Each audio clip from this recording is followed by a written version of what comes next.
Hello again. So soon, right?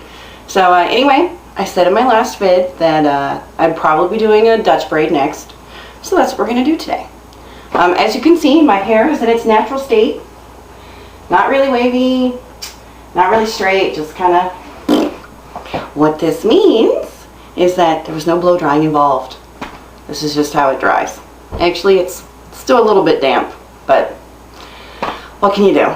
Anyways, we're going to do a Dutch braid today. And for those of you that don't know what a Dutch braid is, you may be more familiar with the term inside out French braid. Yay! So, my friend Isabelle taught me how to French braid via YouTube. So, how you like them apples? Maybe the stuff really does work. And I did a video thanking her, showing her that I indeed did learn how to French braid. So, this is pretty much the same thing, only slightly different. It's inside out. So, get your hair prepared for braiding. And what you're going to do is pull back, probably right in front of your ears. Go up, so crown of your head, till they meet in the middle. And then separate that, like so. And then I'm going to just smooth so we don't get those weirdo little bubbles and lumps that sometimes happen. I hate those things. Alrighty. And you're not even going to need your brush again. How awesome is that? Okay, so we take this bit, separate it into 3, like we do with most braids.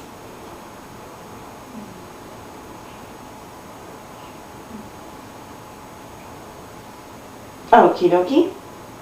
Now, take your right hand piece, take it under the center, and then take your left hand piece and take it under, and now we get more hair.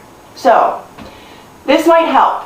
When I hold my separate pieces, as you can see, I curl 2 of my fingers around the far left piece, then I grab the middle, and then slide my index finger underneath the far right. Now, you want to take a section.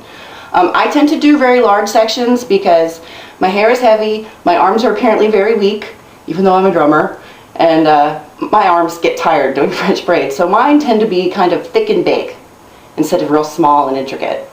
Now, if you want to go for small and intricate, then you feel free, and I'll be real proud of you. But I can't. So I take right above my ear and slide my finger all the way up to the center. Join it to the right hand piece of hair, and then just kind of comb your fingers down through to separate it from the rest of your hair. Alrighty, so we toss that over, put your thumb up. I still use my last 2 fingers. Grab the middle piece with your thumb and then slide your index finger over again. Do the same thing with the other side. And then slide that up and add it. Now that we have our extra hair, and no, you don't add any extra hair to the middle strand. It doesn't need it. It just makes things complex. And apparently that's where I was going wrong all these years in trying to learn how to French braid. Who knew? So, with our 3 new sections, take the right under, the left under, and you do it again. And the snoring you hear is my my chow mix, Angus. He's I don't know, he's kind of loud when he snores. I always say he's got sleep apnea.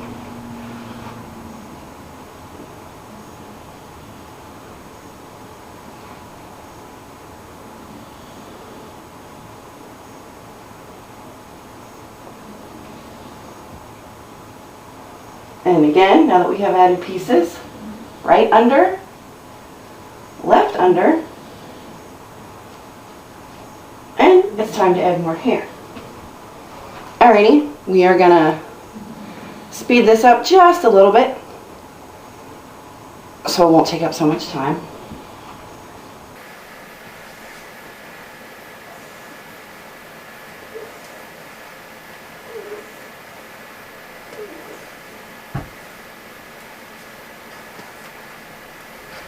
All right, now that we're at the bottom, I usually have about this much left. What we're going to do with that bit is split it in two and add it to the right and the left.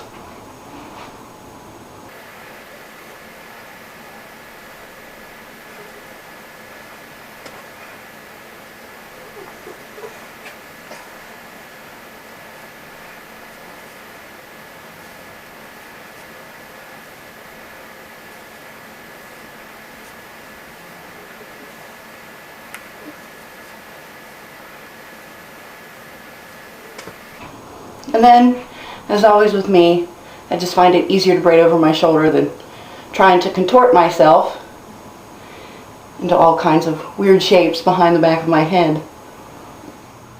Alrighty, we are at the end.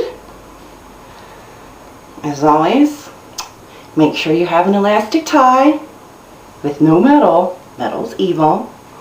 I had somebody ask me what brand I use, and I usually do use the Goody Ouchless. And yes, they break on me too. Quite a bit, actually. If you knew how many I went through, it would be embarrassing. I did find out that the dollar store has an off-brand though. I do love the dollar store. So anyway, there we go. From the side, from the back, the other side, and there is your Dutch braid. Very nice. Keeps it out of the way. The thing I like about the Dutch, a little better than the French braid, is this bit right here. As those of you that can French braid know, even though your braid may look beautiful, for some reason right here it always gets very loose, no matter what you do. Unless you pony it right there and then braid it, which, you know, is always an option. Actually, a couple of girls usually pony it right there and then do a completely different braid, you know, which is cool. It makes it look interesting. But I like the Dutch because since you're doing it backwards, you can pull this real tight and it stays. And as always, with almost any braid, you can bun it.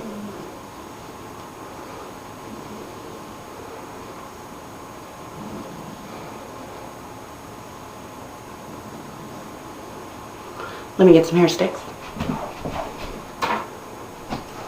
These are my oldest pair.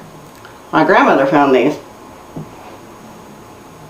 They're made of celluloid, I think, which is something they don't make anymore. And while they may not be the most beautiful pair that I own, because they definitely aren't, they're nice and bendy and they work very well. And you can bun it if you'd like, which is cute too, as always.